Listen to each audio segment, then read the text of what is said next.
Hello साथीहरू, मैले के यो आँप अचार बनाउनलाई भनेर ल्याएको न पाकेर यस्तो बिजोग भयो।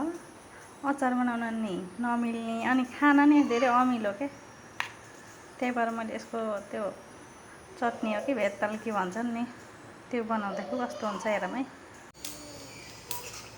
सो फुराएँ अनि मेथी लसुन फुराएँ अनि यहाँ मैले खुदो राख्छु है।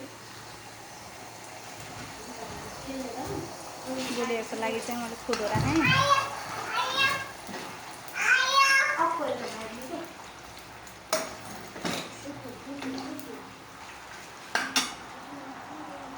खुदो पाकिसक्यो अनि मैले आँप राखिदिएँ।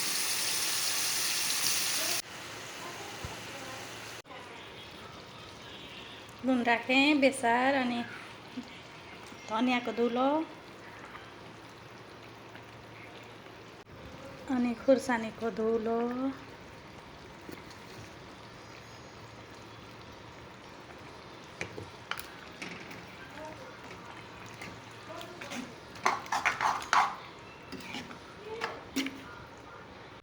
अब यसलाई चाहिँ मैले पाक्नको लागि यत्तिकै छोपिदिएँ है।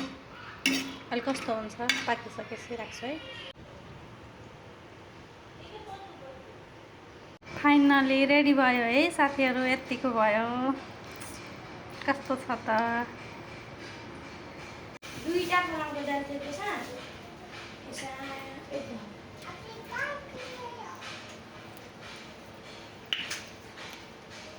मिठो छ।